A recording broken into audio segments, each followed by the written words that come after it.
Sejam muito bem-vindos ao grupo Espírito de Estudos Bezerra de Menezes. Que a paz de Jesus esteja em nossos corações. São 5 horas e vamos dar início à nossa reunião pública de hoje. Alguém vindo pela primeira vez?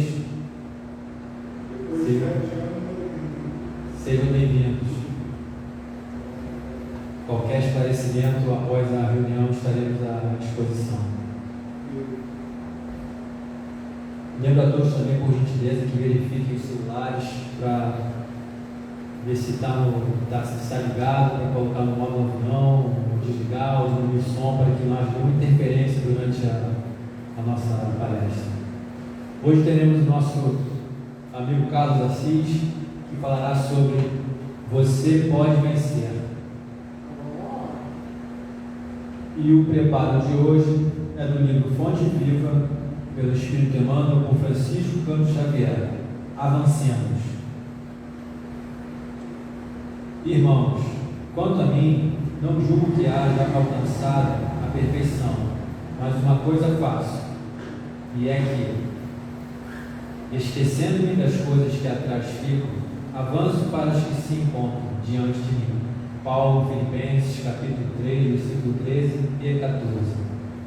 Na estrada cristã, somos defrontados sempre por grande número de irmãos que se aquietaram à sombra da improdutividade, declarando-se acidentados por desastres espirituais. É alguém que chora a perda de um parente querido, chamado à transformação do tubo.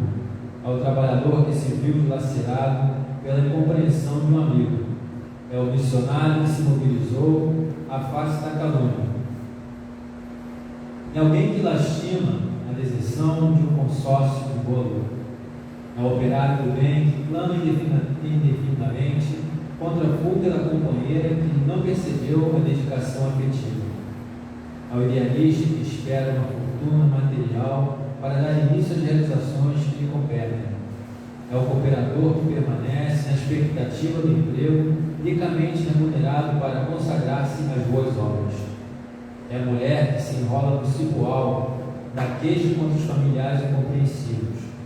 É o colaborador que se escandaliza com os defeitos do próximo, congelando as possibilidades de servir. É alguém que deplora o erro cometido, menosprezando as bênçãos do tempo e remorso destrutivo. O passado, porém, se guarda as virtudes da experiência, nem sempre é o melhor condutor da vida para o futuro. É imprescindível exumar no coração de todos os revoltórios entorpecentes que, por vezes, nos amortalham a alma. A contrição, a saudade, a esperança e o escrúpulo são sagrados, mas não devem representar impedimento ao acesso do nosso espírito à esfera superior. Paulo de Tarso, que conhecendo terríveis aspectos do combate humano na intimidade do próprio coração e que subiu às culminâncias do apostolado com Cristo, nos oferece um roteiro seguro ao aprimoramento. Esqueçamos todas as expressões inferiores do dia de ontem e avancemos para os dias iluminados que nos esperam. Eis a essência de seu aviso fraternal à comunidade de Filipos. Centralizemos nossas energias em Jesus e caminhemos para diante. Ninguém progride sem renovar-se.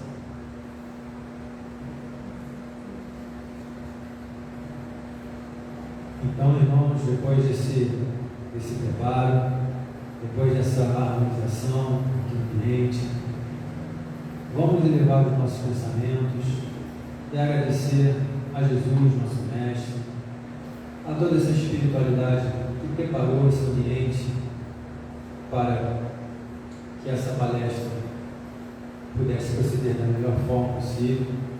Agradecê-los por mais um dia de estarmos aqui reunidos, ouvindo essas palavras, essas reflexões, para que possa tocar nos nossos corações e busquemos a nossa melhora, a nossa transformação, e que Carlos Assis possa ser orientado e parado por essa espiritualidade, como o tema que ele preparou para todos nós. Que Jesus nos abençoe hoje e sempre, Que assim seja, graças a Deus.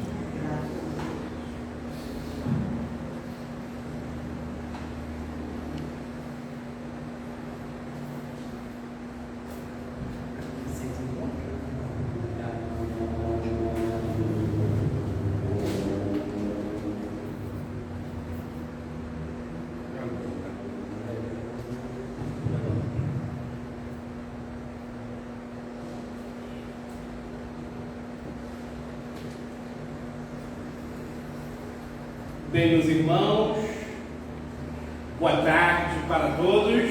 Boa tarde. Paz, amor e muita calma para todos nós nesta tarde. É um prazer sempre, muito grande de voltar, aqui no GBEM, uma casa que eu cheguei há muitos anos atrás e sempre me lembro do nosso querido Jorge, envio sempre as melhores vibrações para ele. Ele que abriu as portas para mim, através de uma grande amiga minha, palestrante espírita, Ednelza Abraim.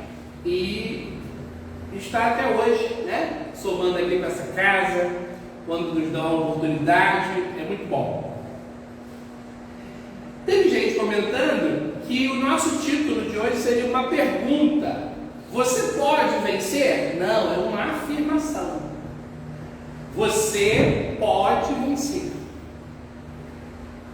Será que o espírita, ele já assimilou isso? A gente ouve ainda alguns espíritas desavisados falando que nós estamos aqui na Terra para sofrer. Esse não é o ensinamento espírita. O sofrimento faz parte da evolução humana e da evolução espiritual. Mas em nenhum momento está na nossa codificação espírita que nós estamos na Terra para sofrer. Nós estamos na Terra para vencer. E aí vai a pergunta, será que eu estou vencendo? Será que todos nós estamos vencendo? E o vencer é o quê? É o vencer no mundo, Vencer a nível profissional, vencer a nível financeiro, Ter, de repente, a oportunidade, como muitos, de viajar o mundo inteiro.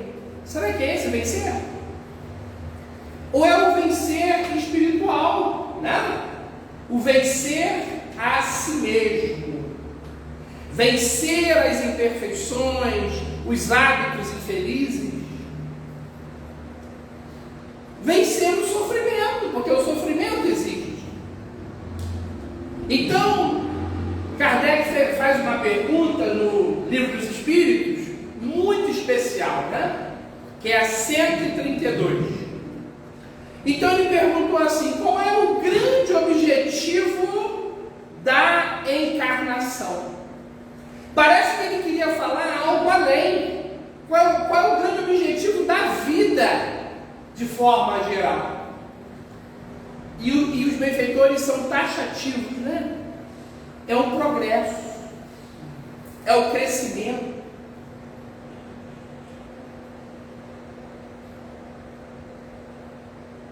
Se a gente olha aqui para o GBEM, a estrutura física, e faz uma comparação como era no passado, como cresceu materialmente, a gente consegue ver isso facilmente, E o crescimento espiritual nosso, de cada um que está aqui no GBEM até hoje? Não tem uma máquina, para a gente colocar ali, eu cresci tanto, o Jorge cresceu tanto, o Paulo, a Thelma, a Regina, todos nós. O quanto que a gente cresceu?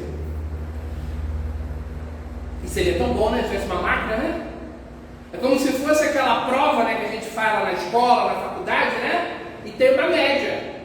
O mínimo tem que tirar na média ou então uma nota boa, Porque se tirar uma nota baixa, é porque eu não aprendi, É porque eu não estou conseguindo crescer. Então nós estamos aqui na Terra para vencer a nós mesmos. E aí a gente vai seguir o ensinamento dos Espíritos. Estamos crescendo, estamos progredindo. Ah, mas eu também não posso vencer financeiramente? Claro que pode.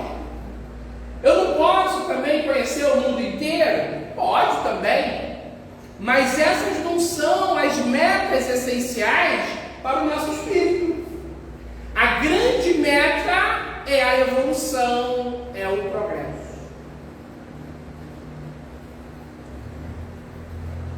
Estamos aqui para vencer a cada dia. Como é que está na codificação? Como é reconhecido o verdadeiro espírito? Pelos esforços diários que ele faz para domar as suas más inclinações. E não é fácil para ninguém, né?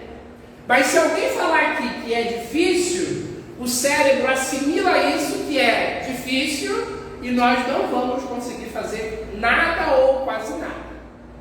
Então a gente tem aqui essa constatação que é trabalhoso crescer, né? E como diz aí a filosofia, né? Crescer dói. Quando a gente começa a fazer, né, dieta, vou mais beber aquela Coca-Cola gelada, né? Não vou mais comer aquela massa, não é isso? Mas não deixa de ser o quê? De ser um crescimento. Mas dói, né? Porque a gente queria manter aqueles hábitos antigos. Só que esses são hábitos alimentares. Ainda estão, ó, por baixo. E os hábitos espirituais, né? Os hábitos emocionais. Então tem muito espírita que é verdadeiro, que é sincero, ele fala assim: eu não estou conseguindo superar o egoísmo, eu não estou conseguindo superar a raiva, eu não estou conseguindo superar o ciúme. Que bom que ele não percebe, né? O pior é aquele que não percebe ou se acha um grande espírita, né? E quando não é. Então esse trabalho, ele é muito profundo, ele é muito íntimo de vencer a nós mesmos. Vencer a acomodação. Olha quantas vagas aqui, ó. Cadeiras vazias. Tem muita gente que poderia estar aqui. Né? E por que não está? Será que um dos pontos é esse? Ah, estou muito acomodado, eu não quero sair de casa hoje. Né? Vencer a inércia, vencer a preguiça.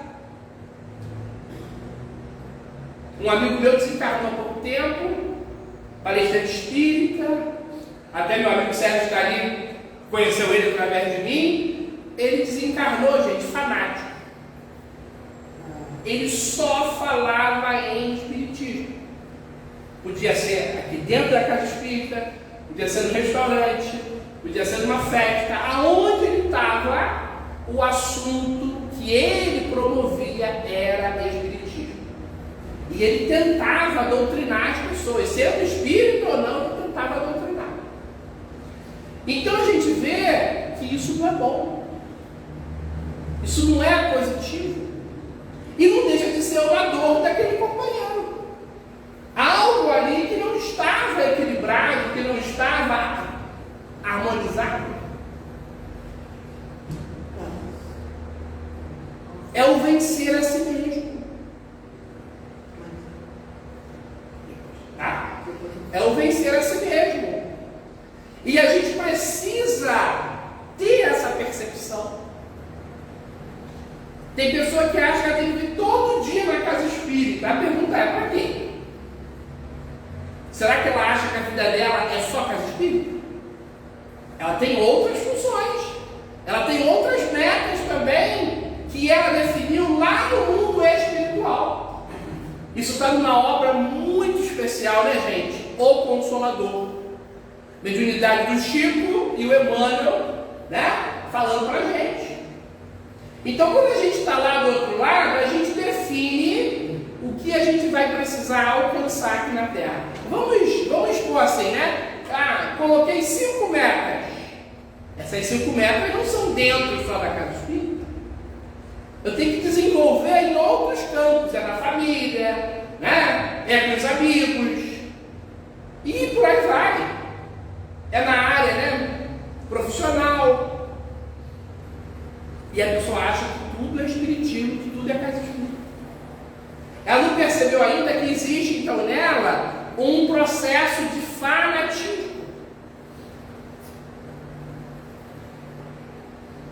Mas se eu tiver a oportunidade de vir à casa espírita todo dia, eu sou proibido? Não. Todos nós temos livre-arbítrio, né? Mas por que eu estou vindo à casa espírita todo dia? Tem que ter alguma outra finalidade, né? Porque senão a casa espírita se torna clube. E eu vou lá para bater papo. Eu vou lá só para comer na cantina, né? Então perde a essência. E isso não deixa de ser o quê? Um problema individual. Então, esse vencer a nós mesmos, ele é muito vasto, mas de uma forma mais, vamos dizer assim, direta. Tem que superar imperfeições, tem que superar vícios, tem que superar hábitos infelizes. E quando eu começo a superar, eu ganho motivação para continuar esse meu processo de transformação. E essa transformação ninguém vai me dar. Ela é pessoal. Eu costumo fazer uma coisa, gente, isso aí é coisa minha, tá? Quando eu percebo que alguém cresceu, seja lá qual foi o âmbito, eu falo para a pessoa: fulano, você cresceu muito, né? Já percebeu isso? E aí a pessoa toma susto. Eu cresci? Você cresceu. E ele é tão bom esse feedback, como também a gente deveria estar aberto quando alguém chegar para nós e falar: fulano, você está fazendo uma coisa que não é muito boa. Muda isso, né? Só que às vezes a gente não tem essa habilidade tanto de dar o feedback e de receber o feedback. E aí quando a gente olha para trás e para o lado negativo, o pessoal fala o quê? Tem que ter cuidado, porque às vezes pode ser fofoca, né? Fofoca boa é comentário do Evangelho, não é por isso? Né? Espírita não faz fofoca, gente. Faz comentário do Evangelho. Mas quando é o comentário mesmo, né? Peguei o Evangelho, li lá, é um trecho e eu fiz o comentário. Maravilha. Mas não é isso, né? Às vezes a gente fala da vida alheia. Fulano faz assim, faz assado. Não. Deixa ele lá, o fulano lá com a vida dele. Porque eu posso ajudar o fulano a vencer? Posso. Mas uma da maior responsabilidade é vencer a mim mesmo. É vencer as minhas imperfeições. E será que a gente já consegue perceber qual é a pior imperfeição? Na visão espírita, o orgulho é a pior imperfeição, seguido de egoísmo. O Emmanuel chamava isso de 2 tipos de câncer. Mas de repente, na minha encarnação agora atual, eu não vejo isso tão forte como uma outra imperfeição. A ciência aponta que um dos maiores males que nós temos é o perfeccionismo. Então a gente chega aqui no centro e os livros lá estão tortos. Estão vendo, gente, que estão tortos aqui na mesa? Aí a gente vai lá, eu paro a palestra, vou lá, acertar, tem que acertar bonitinho. Ih, mas ele está torto. Aí eu vou lá, eu tenho que mudar a posição. Como é o nome disso? Perfeccionismo. O que vai mudar isso? O que mudou? Nada, né? Aí quando eu falo sobre doença, aí eu falo de TOC, né? Transtorno obsessivo compulsivo. Ele ficar tortinho, ele ficar mais reto, o que vai mudar a nossa vida? Nada, né? Mas para quem tem TOC, fica uma coisa aqui, né? Incomodando. Não é isso? E isso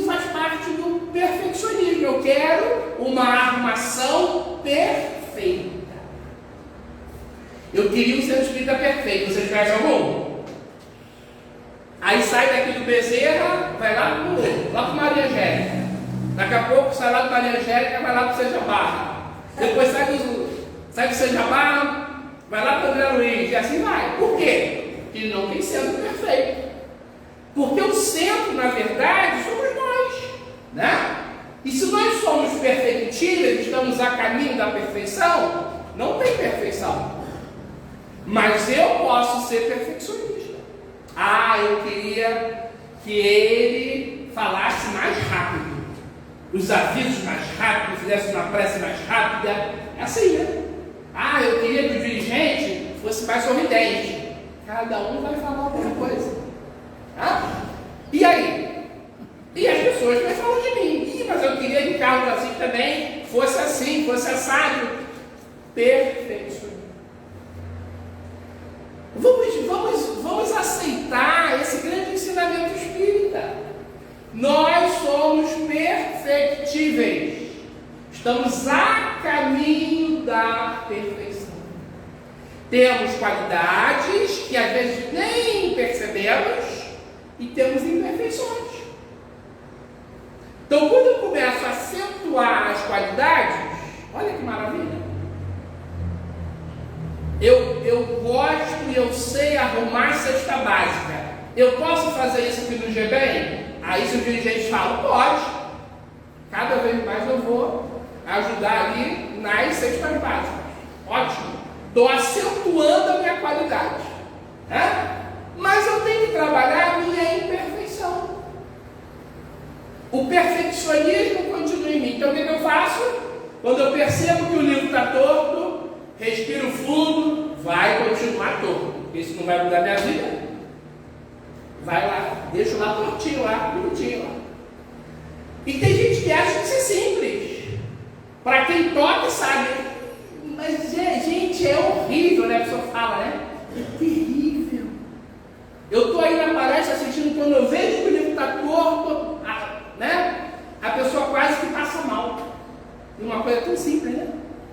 E aí, para mim, é uma coisa tranquila, porque eu não tenho toque. Mas para quem tem, é algo terrível. E aí eu vou ter uma outra doença, um outro problema, uma outra dor, que eu preciso também vencer. E a pergunta é, eu estou vencendo? Professor José Herculano Pires, um dos maiores espíritas do mundo, que o Emmanuel, certa feita, disse pela mediunidade de Chico Xavier, é o metro que melhor mediu Kardec.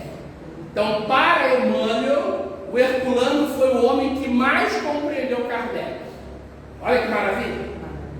E o Herculano, gente, tinha insônia. Toda a encarnação dele, como Herculano Pires, esse grande espírita, ele tinha insônia. E olha o hábito dele, tomava café o dia inteiro. Quem tem insônia pode fazer uso de cafeína? Não, por quê? Vai acelerar o teu cérebro, vai manter ele aceso, desperto, você não vai dormir. Um grande espírita, um grande espírito que tinha a dor dele, insônia. A insônia pode ser cerebral? Pode. Pode ter causa emocional? Também pode. Qual é a causa? Vocês sabem? Culpa. O Herculano podia ter culpa, como nós temos a nossa. Estamos cuidando da nossa culpa? E eu errei com o meu amigo aqui. Eu errei lá com aquela pessoa aí que eu tive lá uma relação a dois. Eu errei com meu filho. Em algum lugar a gente errou, né? E a gente criou a culpa. A Joana de Ângeles, pela mediunidade, né, do nosso querido Divaldo Franco, ela fala assim: a culpa é uma ótima sinalizadora. Ó, gente, tá mostrando o nosso erro. É bom, né? Eu errei, ok. Quando eu não consigo superar essa culpa, quando eu não sei lidar com ela, a Joana fala, vira uma péssima companheira. Então ela não sai de mim, ela vira a minha companheira. corpo, né, do sono físico, da gente sair, né, do corpo, né, como espírito, normalmente de noite, a gente não consegue. Aí vem a irmã insônia, e ela maltrata a gente, né? Acaba com a nossa saúde. E aí a gente pensa, gente, se Herculano Pires sofria disso, por que eu não posso sofrer? Gente, o homem sabia filosofia do início ao fim, sem ler nada. O homem conhecia o espiritismo, dava aula, palestra de qualquer assunto, 2, 3 horas, 4 horas falando, sem ler nada, sem preparar estudo. E fora a vida moral que ele tinha, né? Que era um homem extremamente moralizado, né? E se ele tinha a sua dor, por que eu não vou ter uma dor? Por que eu não vou ter a minha doença? Por que eu não vou ter a imperfeição? E ele desencarnou sofrendo de insônia. Ele não superou aqui na Terra. Quando a gente parte para o outro lado, levando as nossas imperfeições, a gente pode curar do outro lado? Claro que pode. Mas eu vou curar de forma imediata? Desencarnei agora, cheguei do outro lado, me curo? Nem sempre. Né? Nem sempre. O Herculano julgava, para quem não sabe, foi o maior crítico de Divaldo Pereira Franco. Ele era o carrasco do Divaldo Pereira Franco. Ele dizia que o Divaldo era farsante, que o Divaldo era um homem imoral. Quando ele desencarna, ele manda mensagem para o Divaldo, que ele tinha se enganado, que ele tinha se enganado, que ele não conhecia Divaldo Pereira Franco. E ele pede perdão. E quando ele recebe essa mensagem do Divaldo, na hora, né? O Divaldo faz uma prece e fala: você está perdoado. Não leve esse peso contigo, essa culpa. Eu te perdoo. É essa verdade, é essa sinceridade, é essa honestidade consigo mesmo e com o próximo que às vezes falta em muitos espíritas. Falta em nós. E o Divaldo mantém a alegria dele. Nada deve abalar a nossa alegria verdadeira. E olha que a crítica era pesada, era fundamentada, né?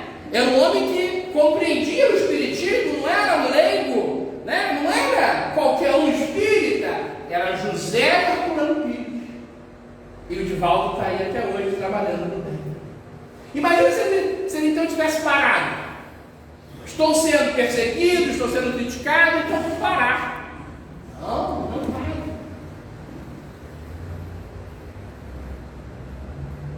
Como dizia, né? O nosso querido Raul Seixas, tente outra vez. A nossa encarnação é um ensaio de erros e de acertos. Hoje, nessa hora que bate, estamos aqui no grupo espírita. Podemos estar em qualquer outro ambiente, até do mais pernicioso, porque isso é livre-arbítrio. Hoje estamos aqui e vamos aproveitar isso. E vamos procurar manter esse hábito salutar. Mas é uma garantia? Não tem garantia. Porque nós estamos em transformação. Uma das maiores presenças espíritas do Brasil hoje ela é ministra Batista. E aí? A gente muda. A mentalidade muda, a vida muda. A dor, a doença, mas sempre a gente tem que procurar vencer a nós mesmos.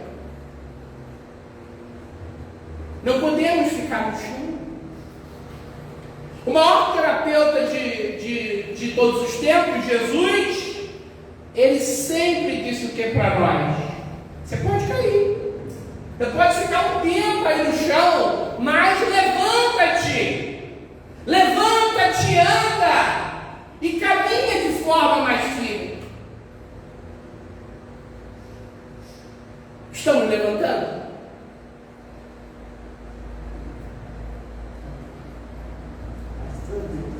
Ninguém morreu de depressão.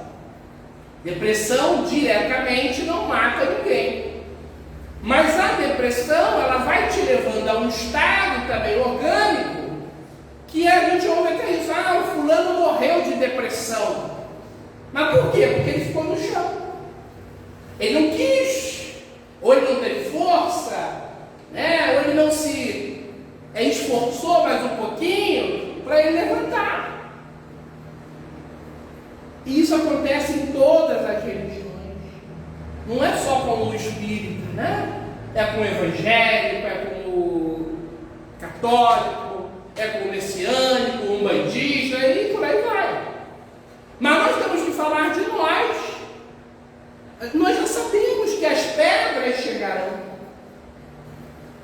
E nós temos que buscar criar as soluções. Cada um de nós aqui está retirando pedras do caminho. Né? Retirei uma, retirei duas, retirei três. Mas tem às vezes uma pedra que continua lá, né? Atrapalhando o nosso caminho. Quando vamos retirar aquela pedra? Quando a gente conseguir amadurecer. E isso às vezes leva tempo. O próprio Espiritismo fala isso nas obras básicas. Leon Denis fala sobre isso. Herculano Pires, Joana de Ângeles, Emmanuel, né? Obras subsidiárias. Não é assim. Quem que já ouviu aquele companheiro mais idoso, né? Que ele fala assim, se eu tivesse essa cabeça quando eu era mais jovem. Mas não tem como ter a cabeça de hoje, né? Quando nós éramos mais jovens. Todo mundo passa por isso. Mas hoje, a gente vê o quê? Que o jovem, ele tem mais conhecimento.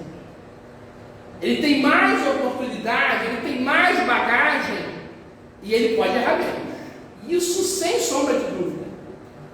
Mas os arrastamentos morais também são grandes. Não é? Então, se agora a gente achasse aqui, imagina, dentro aqui do centro espírita, a gente achasse uma bolsa cheia de dinheiro, a gente pensa, grosso modo, o quê? A gente ia pegar essa bolsa, a gente iria procurar saber de quem é. Mas isso é algo garantido? Não é algo garantido. Outro dia eu estava numa sala de uma empresa de treinamento. Gente, eu estava dando lá o treinamento, do nada mesmo, todo mundo ficou espantado. Pareceu uma nota de R$200, que é uma nota até mais rara, né? De R$200. Estava próximo assim de uma vendedora. O companheiro achou e falou para ela, é sua? Aí ela, não, eu não tenho nota assim de R$200. Aí perguntou para o companheiro do lado, é seu? Também não. Olha que pessoas honestas, né? Não, eu também não tenho essa nota. Perguntou para todo mundo, até para mim, não é sua não? Aí eu falei, eu tenho até uma nota, vou mostrar para vocês. Peguei na bolsa aqui, eu tenho uma nota dessa. Mas essa aí não é minha. Não era de ninguém. Acredita nisso? Não era de ninguém. Como lá tinham ali pessoas que não têm o hábito de praticar caridade, qual foi a nossa conclusão? Pega esse dinheiro e compra lanche então para todo mundo. Não tinha dono, tá? Então, para não ficar para um, para não ficar para o outro, porque ninguém era dono da nota, compramos lanche para todos nós. A sala fechada, né? Não era na rua, né? Lá num espaço, né, público maior. Só estava a gente ali. E não era de ninguém, compramos lanche. Mas imagina se alguém fosse desonesto. E essa nota é minha. Botava no bolso e ia embora. Ninguém ia, né? Descobrir, né? Mas e a consciência? Em algum momento, né? A culpa ela vai chegar. Ela pode ter demorado, mas a culpa vai chegar. E R$200, gente? De repente, para aquela pessoa que não tem dinheiro nenhum, poxa, R$200 é um dinheiro, né? Mas o que são R$200 hoje em dia? Nada.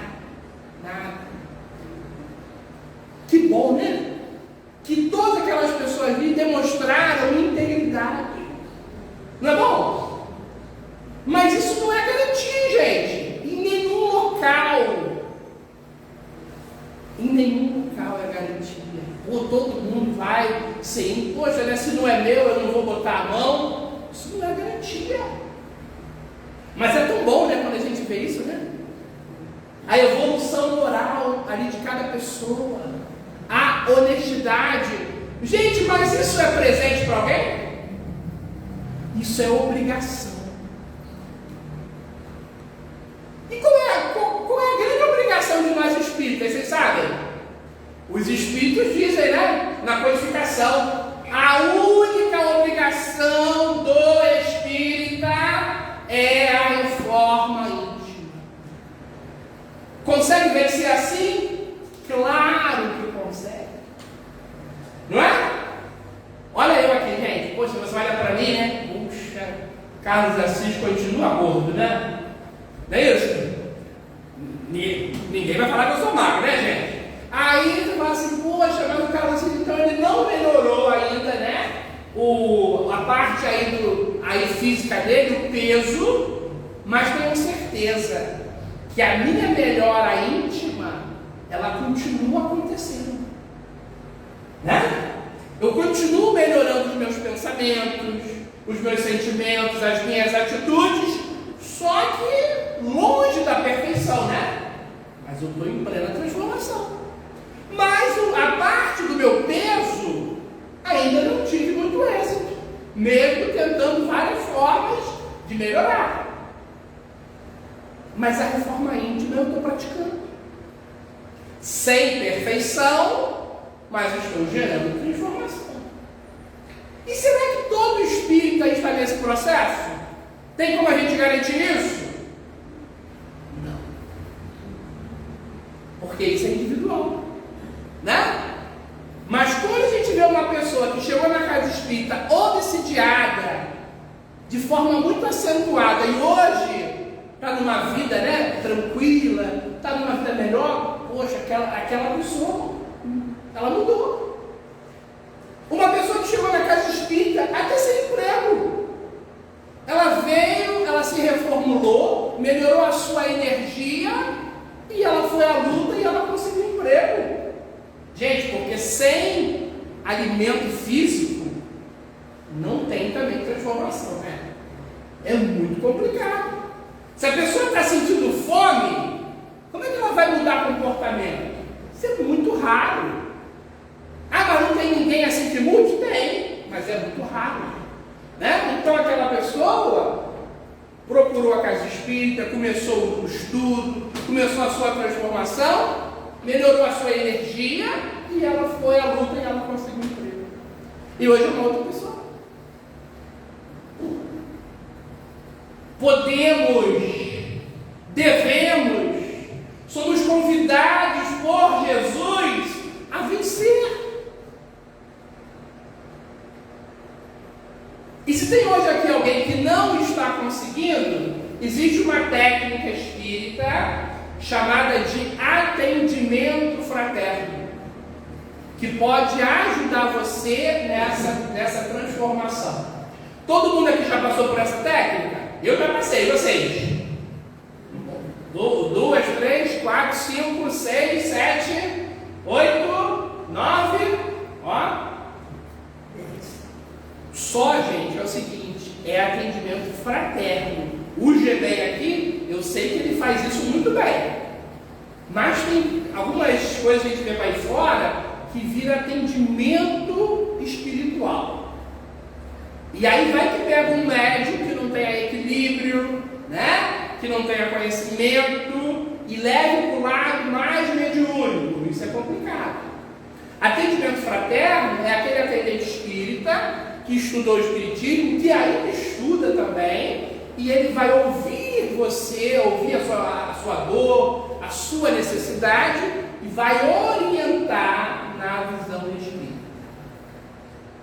Ok? Eu tive um fato curioso na casa espírita. Tem uma senhora, ela chegou lá e ela pediu. Só que quando ela pediu, ela logo falou assim, é com médium, né? Ela usou o termo médium, eu falei assim, é com médium. Só que aí ela continuou, gente. Mas e o preto velho, ele vai chegar? Aí eu falei, eu não sei se o médium é preto. Aí eu falei, né? eu até usei o termo errado, né? Mas assim, eu não sei se o médio é preto ou branco. Não, senhor, eu estou falando do guia, não tem guia. Não, ué, mas eu quero falar com o guia. Eu falei, então não é aqui. Aí ela guia normalmente consulta lá na Umbanda. A senhora conhece a Umbanda? Aí ela conhece, então lá o guia consulta. Aí ela já complementou. E no Candomblé também. Aí a senhora então, acho que não entende. Não, velho, porque no Candomblé não tem guia para consultar. Ela, não, velho. Gente, olha como é o desconhecimento, né? E ela queria falar com o preto velho. Aí eu falei, a senhora vai falar com um médium, a senhora vai falar sobre a sua dor, sobre a sua necessidade, ele vai orientar na visão espírita. A senhora quer isso? Aí ela, não. Então a senhora já levei aquela sala. Eu quero falar com o preto velho. O senhor pode me indicar? Eu falei, eu posso indicar para a senhora, só que isso é uma outra religião, né? É uma outra forma, não é espiritismo. Mas a senhora quer isso? Aí ela, eu quero. Então eu estou dando para a senhora aí o endereço. E lá é Umbanda, é uma outra religião. Ela perguntou, é ruim? Não tem nada de ruim. Algo maravilhoso, só não é espiritismo. Gente, ela saiu feliz da vida.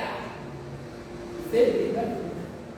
Aí se fosse um outro, eu tinha que doutrinar ela, né? Não, a senhora tem que estudar Kardec, a senhora tem que estudar os espíritos, a senhora tem que estudar a codificação. Para quê, gente? Por quê? Se ela foi clara, ela só tinha ali ainda algumas confusões do que é o espiritismo, do que é o Umbanda, do que é o Candomblé, mas ela foi clara, ela queria falar com um espírito. E as casas espíritas não fazem isso, né? Nenhuma casa espírita, pela codificação espírita, Allan Kardec, raramente vê alguém do público tendo contato mediúnico de um médium dando comunicação de algum espírito, não é isso? Então ela não ia achar isso aqui, ok? Então isso tem que estar sempre claro. O que é o atendimento fraterno, o que é o atendimento espiritual de uma outra vertente, né? Ou se alguma casa espírita funciona de outra forma, a gente respeita, mas infelizmente não é propriamente espiritismo, né? E tem espírita que não gosta de explicar, né, essas coisas, infelizmente, né? Então a gente está aqui para vencer a nós mesmos, e o atendimento fraterno é uma técnica que pode nos ajudar e muito. Mas cuidado, hein? Atendimento fraterno não é terapia. Eu vou lá segunda, vou na terça, vou na quarta. Não. Você vai uma vez lá, vai ter a orientação, vai viver a sua vida depois lá daquele atendimento. Lá na frente, precisando de novo de outra orientação, você vai voltar. Não é uma coisa normalmente sequencial, né?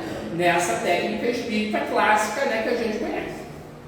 Se alguma casa faz algo mais metódico, né, semanal, já é uma outra vertente, porque a técnica em si não é para você voltar a cada momento, né, como se fosse aí uma terapia, tá? Não é isso que a gente aprendeu nos livros.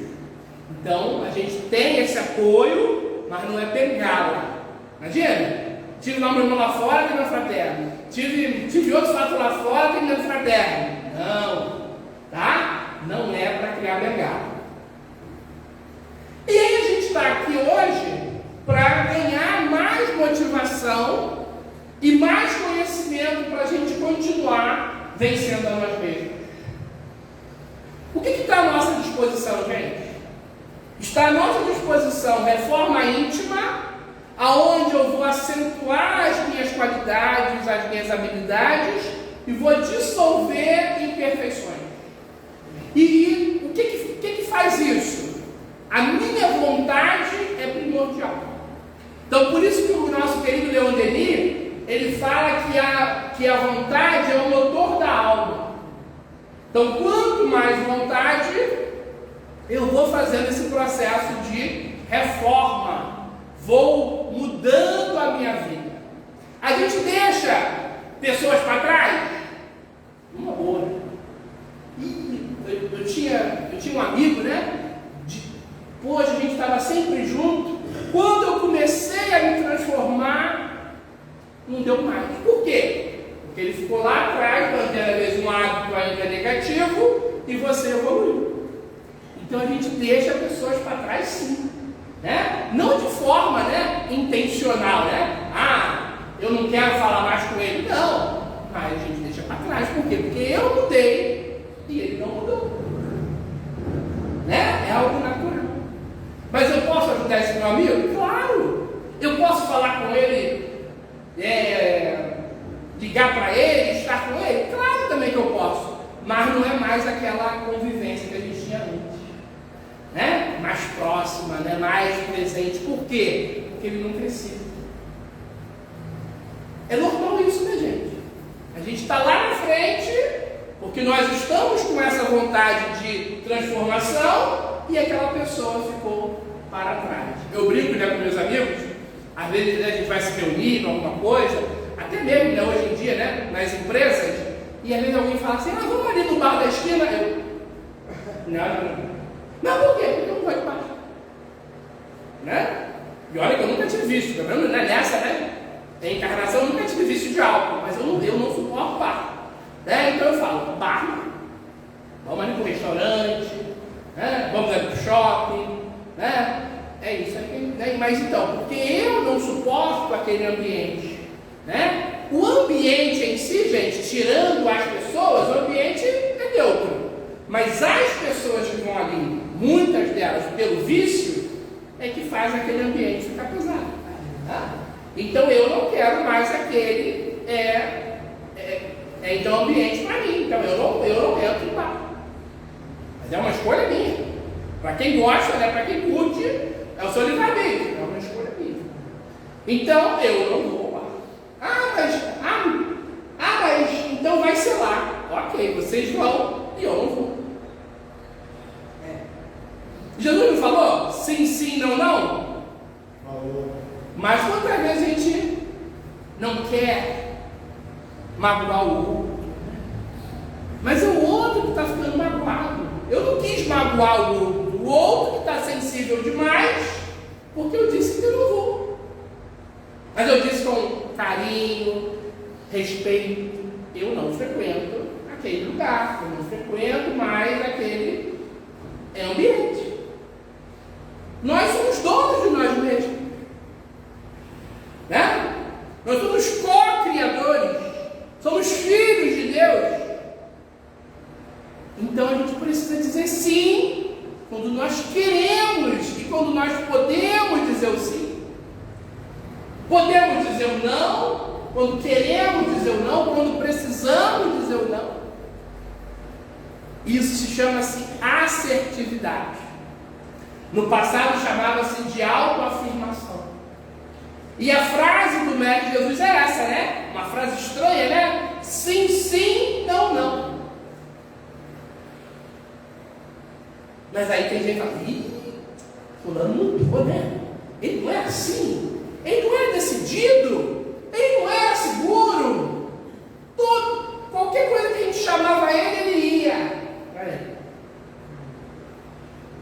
A gente aprende, né, nessas comunidades, a gente respeita muito, né, do AA, do NA, né? Não dê o primeiro gole. Não dê a primeira tragada. E por quê? Porque você não se autodomina ainda. Então, de um gole, fulano virou dependente químico. De uma tragada, fulano virou dependente químico de álcool, né?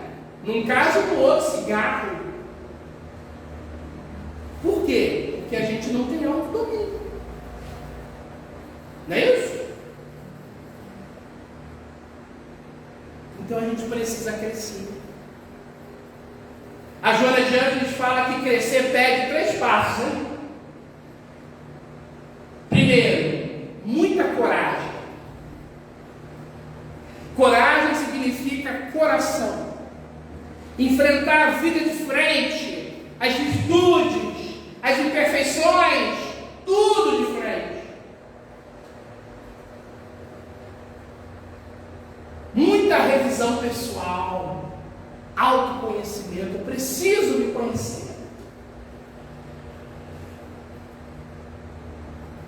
E doses maciças de determinação. Quantos companheiros que já frequentaram esse grupo aqui e tantas outras casas espíritas a gente não vê mais? Eles deixaram a casa espírita, eles deixaram de ser espíritas, eles abandonaram a caridade. Eles são errados, são certos? A gente não está aqui para falar isso, mas eles não estão mais aqui e nem estão em outras casas. E quantos companheiros que estão aqui até hoje são melhores ou são piores? A gente não entra nesse mérito, mas são pessoas determinadas. Não é isso? E a gente pode ser determinado. Não vem do pai, não vem da mãe, não tem nada disso. Porque o obsessor não quer, não tem nada disso. É você. Porque quando a gente quer, a gente faz.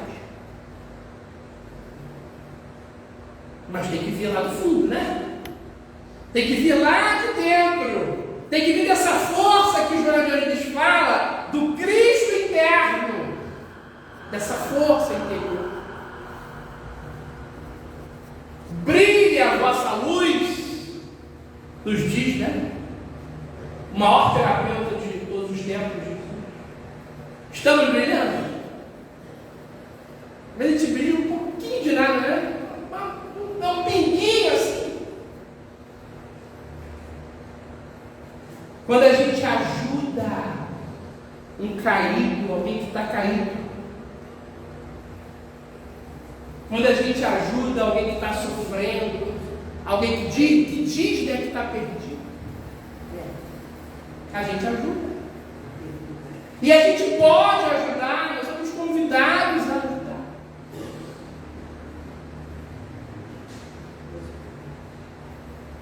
Nunca digas que a canção está perdida.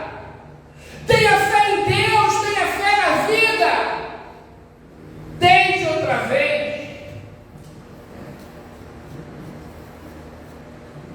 Mas seria tão bom, né? Se eu já fosse perfeito, se a vida fosse extremamente perfeita, a minha família estivesse toda feliz, harmonizada, espiritualmente, financeiramente, que não tivesse mais conflitos, que não tivesse mais crimes, doenças, pandemia.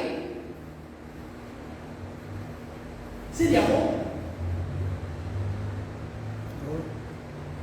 Se já existe inércia, se já existe acomodação, gente, imagina se a vida fosse tudo isso. Uma coisa extremamente harmônica. Não ia dar certo. Allan Kardec fala na obra A Gênese, obra básica de Espírito. A dor é o aguilhão da alma. A dor é a grande motivação da alma, é o incentivo para ir lá para frente. E a solução é de cada um de nós. O que nós estamos esperando? Não foque nunca mais na dor, nem no sofrimento, nem na imperfeição. O foco é na solução, em criar a solução. E é por isso que a doutrina espírita não coloca consulta espiritual.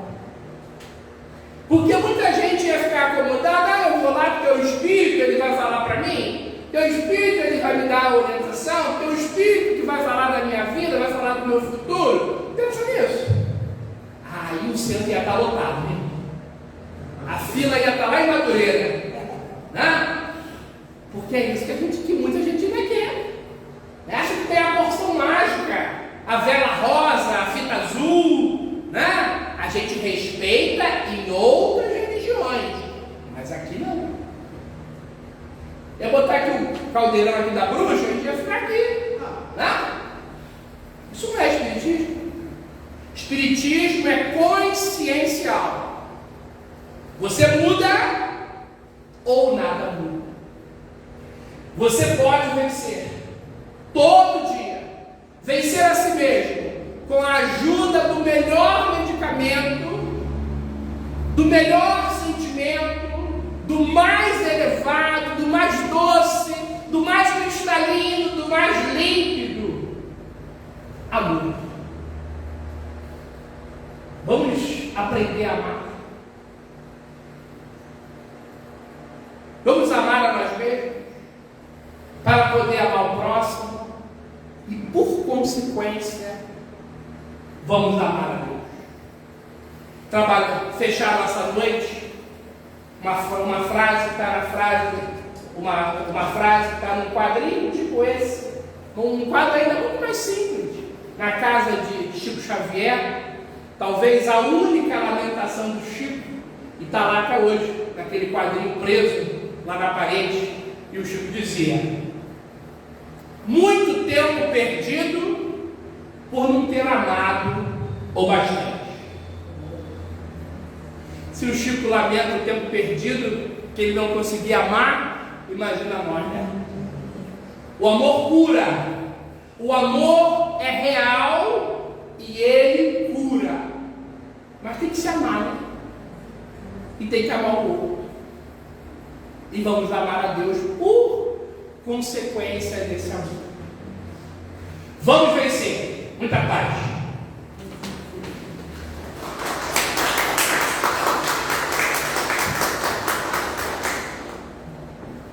Então vamos agradecer ao Carlos Francisco por essas palavras, por essas colocações. E agora vamos passar para o momento do passe. Peço por gentileza que todos permaneçam em seus lugares, em silêncio, em prece, e que os passistas possam se posicionarem para darmos início.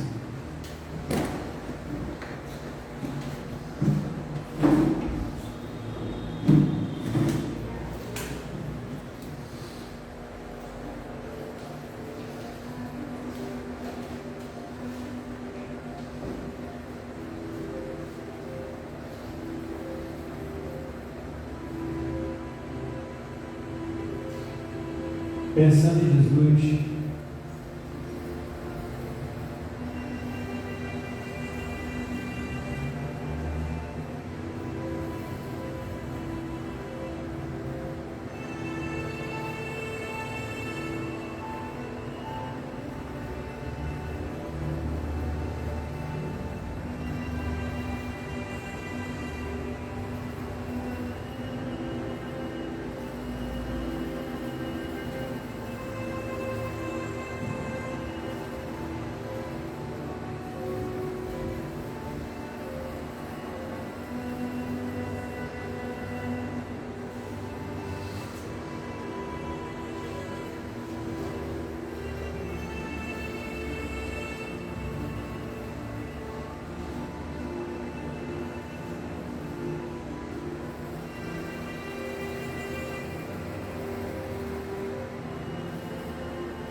Graças a Deus.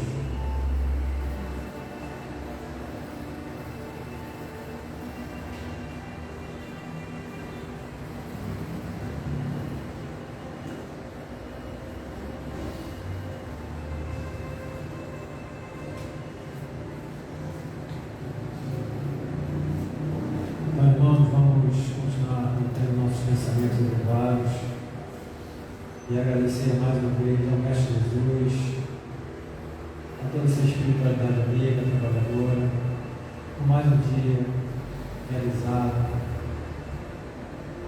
essa palestra. Vamos também vibrar positivamente para aqueles nomes que foram colocados nas caixas de prece, para os desencarnados e para encarnados, que todos eles possam receber essas energias, esse amor emanado por nós, dos nossos pensamentos, dos nossos corações, e que possamos voltar para os nossos lares, melhores do que chegamos, sempre saindo daqui refletindo o que foi falado, para que possa realmente tocar em nossos corações, os nossos pensamentos, que possamos mudar as nossas atitudes, os nossos atos, os nossos comportamentos, para seguirmos em diante com a nossa transformação, buscando o nosso progresso e a nossa evolução espiritual. Que continuemos o nosso dia a dia, acreditando com esperança, com otimismo, com a fé, com a coragem, força, com a alegria, com os pensamentos, corações abertos, receptivos dessas boas energias, esses sentimentos da caridade. E vamos cultivar a paz em nossos corações.